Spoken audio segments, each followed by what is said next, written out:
É muito comum me perguntarem que tipo de material, que tipo de software, qual é a fonte que eu uso, o que eu uso para fazer os meus quadrinhos. Esse tipo de pergunta é recorrente, acontece o tempo inteiro, então eu resolvi fazer um vídeo meio que resumindo tudo, né, todas as escolhas que eu fiz para produzir os meus quadrinhos, para criar os meus quadrinhos hoje. Oi, aqui é o Marcos Beck, eu falo sobre criação de quadrinhos e no vídeo de hoje eu quero apresentar um pouco para vocês quais são os materiais, os softwares, a fonte, tudo que eu fiz de escolha para criar minhas histórias em quadrinhos. Antes de continuar, eu queria lembrar uma coisa importante: os materiais não fazem a arte. Né? Quem faz a arte é quem está usando os materiais, é a pessoa que usa os materiais. Eu já falei sobre isso em um vídeo aqui no canal, vou deixar linkado ele aqui na descrição, aqui no card também, mas eu queria relembrar disso. Não é a ferramenta, não é escolher a ferramenta certa que vai fazer a sua arte ser melhor ou pior. Né? Então é importante lembrar sempre disso antes até de ouvir o que eu vou falar aqui sobre software, sobre material de desenho. Isso tudo é importante, é legal você conhecer, você ter toda essa abrangência, né, todo esse conhecimento sobre opções de material, você escolher não, você testar, você experimentar todos esses materiais também é legal, mas lembre-se, não é isso que vai fazer sua arte ser melhor ou pior do que era antes. É o seu treino, a sua prática, o seu estudo sobre os detalhes, sobre anatomia, sobre traços, sobre desenho, sobre storytelling, sobre narrativa visual. É isso que vai fazer a sua arte como um todo, se você é quadrinista, né, se tornar uma arte melhor. É bom fazer esse disclaimer aqui, lembrar disso sempre. Toda vez que eu falo de material, eu gosto de lembrar isso porque é muito comum você se apegar. Obviamente que as ferramentas sempre nos ajudam, né? Então, se você tem uma ferramenta boa, você pode fazer um trabalho mais rápido, por exemplo. Ou se você tem uma ferramenta que mais te atrapalha do que te ajuda, você acaba levando mais tempo uma coisa que poderia ter sido feita mais rápido. Então, são vários fatores que influenciam. Eu só não quero que você se apegue ao tipo de ferramenta. Eu não tenho como pagar uma licença para esse software, por exemplo. Não tem problema, você usa o que você já tem hoje, né? O que você já está usando hoje. Ou você acha uma outra forma de fazer que não use o software. Eu já falei um pouquinho sobre isso também. Então, eu só não quero que as ferramentas, o fato de você não ter uma ou outra ferramenta, te impeça de continuar criando suas histórias em quadrinhos. Bom, antes de continuar o vídeo, eu vou falar mais um recadinho rápido. Eu já vou falar sobre os materiais, mas muita gente está me cobrando sobre os desafios. Ano passado, para quem ainda não sabe, eu fiz o Desafio HQ Curta 2019, que era basicamente uma forma de incentivar todo mundo que acompanha o meu conteúdo, inclusive os alunos do meu curso também, a criarem histórias curtas, ou seja, tirar toda a teoria da cabeça e colocar no papel mesmo. Nesse ano, eu não tinha planejado fazer nenhum tipo de desafio, mas eu comecei a receber mensagens. E aí, vai ter desafio? Qual é o desafio do ano? E aí, o pessoal começou a comentar bastante, falando bastante sobre o desafio, então eu resolvi criar um desafio. Eu fiz um post na aba de comunidade aqui no meu canal. Para quem não sabe, é só você entrar no canal do YouTube, tem uma aba chamada comunidade, se tiver em português é comunidade, se tiver em inglês é community, e lá você vai ter alguns posts que eu costumo fazer. Neste post eu fiz uma votação para saber se a ideia de um desafio trimestral com um tema específico votado pela comunidade seria interessante ou não. Bom, a extrema maioria acabou votando que achou legal, gostou da ideia e que quer participar de um desafio. Então o próximo passo, antes de eu começar esse desafio, é saber qual é o primeiro tema. Eu quero fazer um tema votado pela comunidade, eu ainda não pensei nos temas, então se você quer deixar sugestões de tema, deixa nos comentários desse vídeo que tipo de tema você gostaria que fosse o primeiro tema do desafio Flip Through, o desafio trimestral da Flip Through.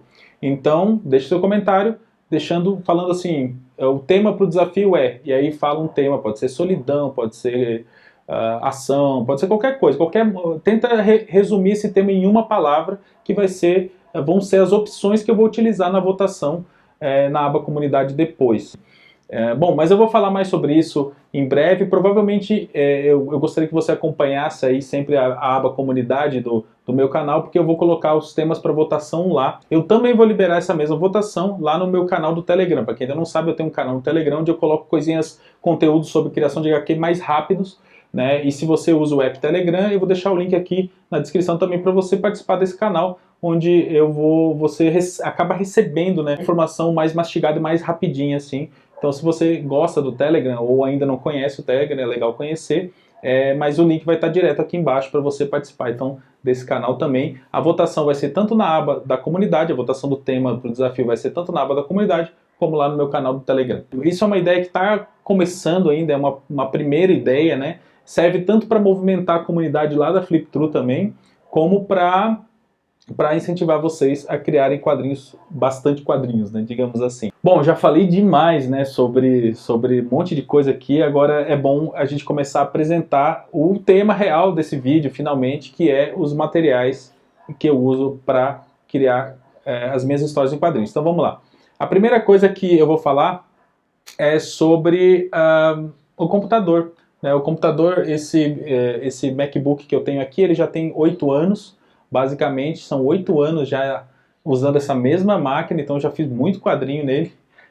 Eu comprei ele na época que os notebooks da Apple não eram tão caros, né? Na época não foi tão caro, acho que eu gastei R$2.000 e tantos nele, e foi no final de 2011, no início de 2012.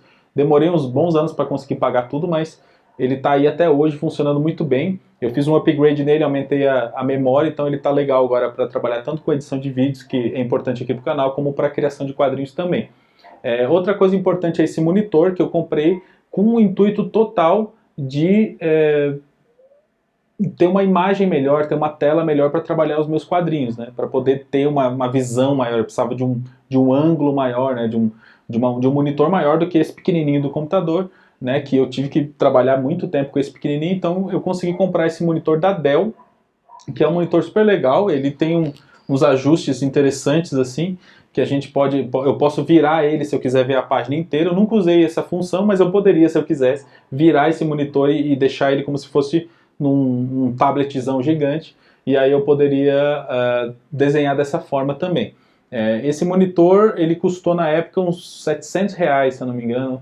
Também faz uns 2 anos, quase 2 anos e pouco que eu tenho ele, então muito quadrinho também foi feito nesse monitor aqui. Outra coisa importante que eu quero falar, que é essencial para mim hoje, sendo que eu trabalho basicamente com quadrinhos digitais hoje em dia, com desenho digital, principalmente pela praticidade,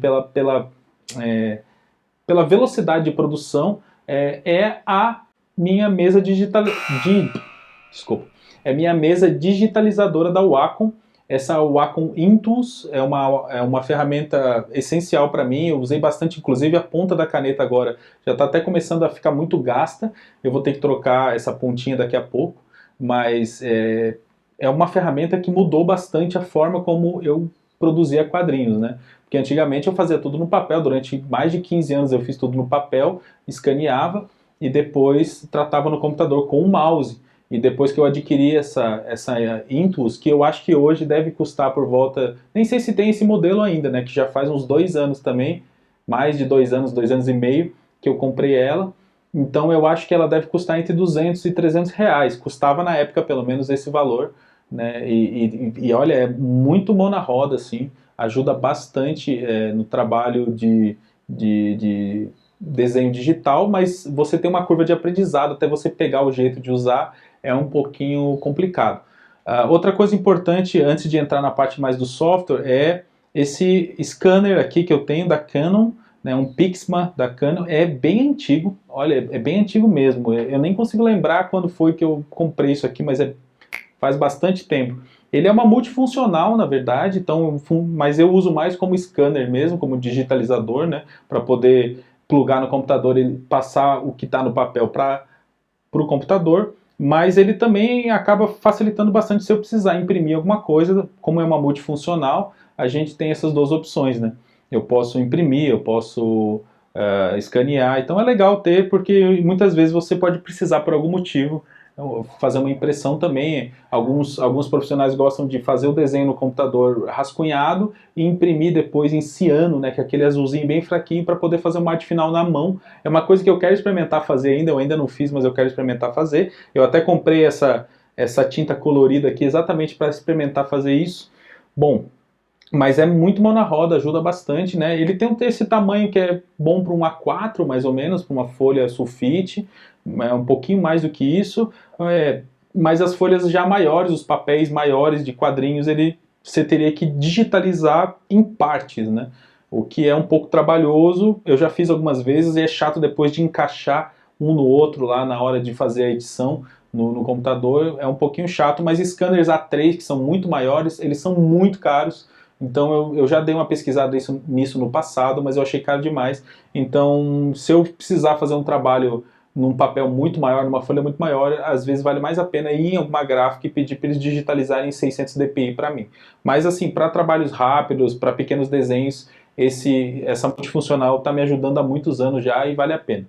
Em termos de hardware, assim, de peças, né, é mais isso aqui. Tem essas outras peças, o meu fone da Edifier, o meu ventiladorzinho que está sempre me ajudando aqui, afinal eu não tenho ar-condicionado, né, o teclado que eu comprei há pouco tempo da Apple, foi até meio caro, assim, mas ele está valendo a pena, está me ajudando bastante, né, porque antes eu costumava ter um pouco de dor no pescoço, de ter que ficar olhando para baixo para digitar no notebook, então ele me ajudou, e o mouse da Apple também, que também tem ajudado bastante, mas assim, no final das contas é só um mouse, não tem nada de tão legal assim, né? Tem algumas funções legais, mas assim, para a parte de desenho eu praticamente não uso, né? Não uso o mouse mesmo, uso mais o teclado e a mesa digitalizadora. Aí tem a parte legal que é os sketches, né? Por mais que eu faça muito desenho digital, eu preciso também fazer desenhos à mão de vez em quando, nem que seja para desenferrujar ou para me divertir um pouco.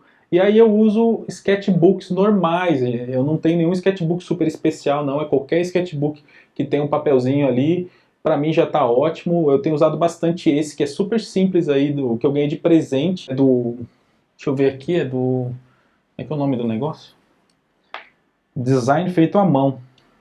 Esse aqui que é super simplesinho, não tem nada demais. Esse é o que eu tenho usado ultimamente, mas eu tenho um monte de sketchbooks assim. Eu tenho um monte. Eu tenho uns, inclusive, que da época que eu comecei a fazer curso de aquarela, que foi um curso que eu fiz lá atrás, em 2012. Eu acabei nunca preenchendo todos esses sketchbooks, mas eu comprei um legalzinho, Moleskine, que o papel é mais grossinho, eu tenho também. Então, assim, sketchbook eu tenho de monte. E ultimamente ele serve só para isso mesmo, para fazer sketch. Então eu não tenho usado papel para fazer quadrinhos, então eu não posso falar muito sobre isso hoje, né? Especialmente hoje.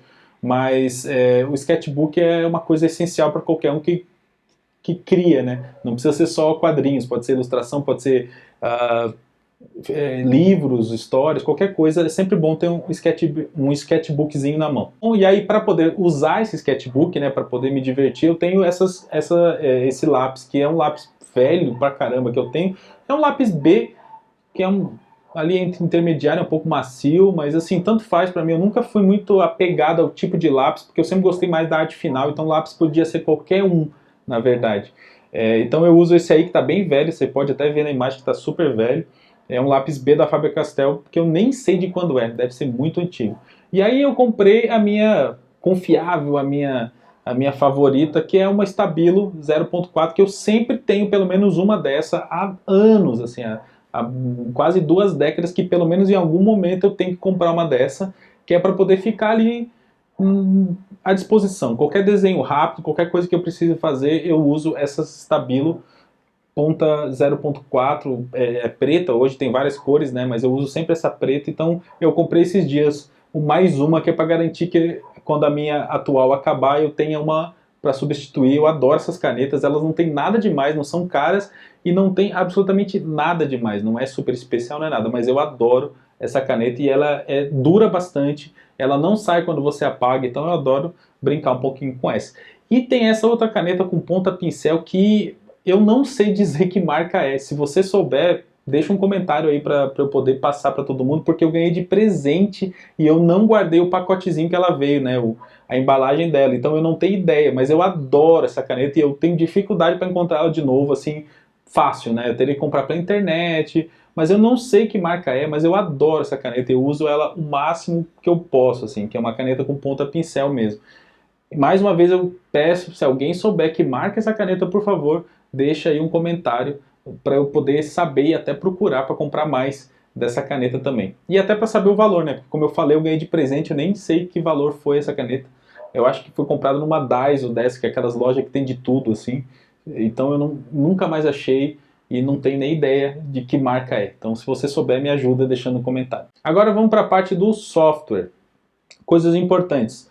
Eu uso um software chamado Clip Studio Paint. É um software bem especializado assim para quadrinhos, né? Ele tem bastante função específica para quadrinhos, mas ele também serve para desenho, para colorir, é muito bom, assim, no geral ele é um ótimo software para quem faz desenhos, ilustrações e quadrinhos. Durante muito tempo, desde que eu comprei... Bom, como que eu conheci esse software? Na verdade, eu conheci esse software porque ele veio junto com a Wacom, né? Você comprava o Wacom Intuos lá em 2017, quando eu comprei, você ganhava uma licença desse software. E eu já tinha ouvido falar antes, obviamente, do Manga Studio, que é uma versão parecida. O Manga Studio, acho que quando é lançado nos Estados Unidos, eles lançam como Manga Studio, mas o nome do software é Clip Studio Paint. E veio a licença junto, então eu baixei, eu ganhei de graça a licença, obviamente que eu usei durante muito tempo até a licença expirar. E aí depois eu vi que se eu tivesse a versão EX, que a versão que eu ganhei a licença é a Pro, que é a mais básica, se eu tivesse a EX eu teria mais opções para quadrinhos ainda. Então eu resolvi investir uma grana, e é caro, não é barato, mas vale a pena, numa licença do EX, e aí eu fiz o upgrade do software, e aí eu posso ter controles, como criar, por exemplo, uma sequência de quadrinhos, né? Então você depois pode salvar em PDF, você pode mandar imprimir ele como se fosse um livro direto, né? Coisa que no Pro não dá. No Pro eu tinha que usar a mesma imagem e ficava botando camadas. Eu já mostrei isso num vídeo também, vou deixar ele linkado aqui. E precisava ficar colocando camadas um em cima do outro para poder ir salvando aos poucos cada página, né? Era uma bagunça, assim. Agora eu consigo salvar tudo de uma vez só, mandar exportar tudo, ele já corta na linha de corte, então já o arquivo final fica perfeito. As configurações que eu uso são bem simples, na verdade eu peguei um preset, que seria uma configuração pronta, que vem com o nome da Shueisha, se eu não me engano, que é uma editora de mangá japonesa, e aí eu fiz algumas pequenas alterações e deixei tudo nesse formato assim que eu uso, já usando as margens de corte, vem tudo pronto já, então eu não precisei mexer em muita coisa. E como eu publico para a web, na verdade, assim, todas essas configurações, elas não são tão importantes assim, né? Desde que ele seja muito grande, eu uso 600 dpi, que é para poder ter um arquivo bem grande no final, caso eu queira imprimir em algum momento, mas assim, no geral, eu estou fazendo para a web, eu estou fazendo digital, e esses quadrinhos, por exemplo, do Tyler, eu não tenho tanta vontade, não, eu não tenho planejamento para imprimir, para fazer uma versão impressa em nenhum momento por enquanto, então eu não preciso me preocupar tanto com as configurações finais, né? Então eu uso meio que o modelo pronto do Clip Studio mesmo. Para fazer a parte de lápis, né, que eu sempre gosto de fazer os rascunhos com lápis, eu uso o Real Pencil mesmo, que é o lápis básico do Clip Studio. E ele parece um lápis, se você aproximar bastante a imagem, você consegue ver que ele parece um rascunho de lápis mesmo, um traço de lápis. Para fazer a arte final eu uso o Real G-Pen, que ele tem uma texturinha que parece um pouco com um bico de pena de verdade. E para fazer traços mais finos eu uso o Mapping Pen, que ele simula um pouquinho aquele bico de pena mapping, né, que eles chamam, que é um pouquinho menor, mais fininho. Eu uso a ferramenta de laço para poder fazer os screen tones, que seriam os tons de cinza, né, como se fossem as retículas, né?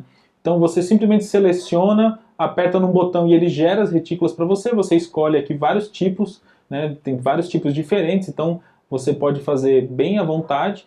E eu uso também o degradê, né? Do estilo mangá, que é um preset também, uma configuração que já tem no Clip Studio. Eu só transformo ele em retículas também para ele ficar com aquela texturinha de retícula também. Então é super simples, seleciona, arrasta e você tem ali o degradê como você acha melhor, já meio que no formato de mangá, entre aspas, assim.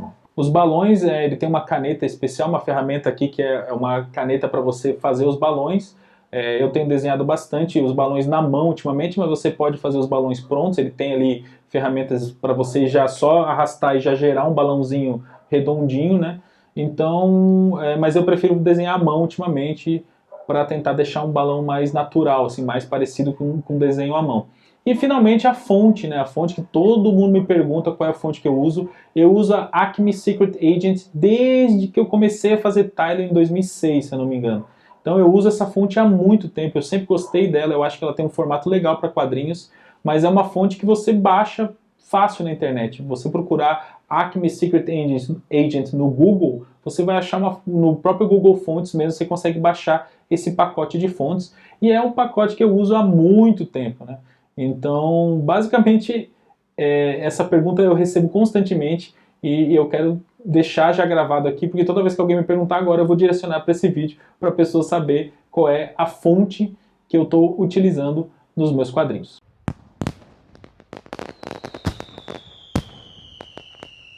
Bom, acho que era isso, né, que eu queria mostrar. Eu queria mostrar todas as escolhas que eu tenho, as escolhas que eu fiz para criar meus quadrinhos, tanto em material físico, né, hardware, como em material de programa, como em software também, né, e também mostrei aqui alguns detalhes, qual é a fonte que eu escolho, como é que eu faço os screen tones, as retículas, né, os tons de cinza. Então, eu acho que deu um resumo legal sobre tudo.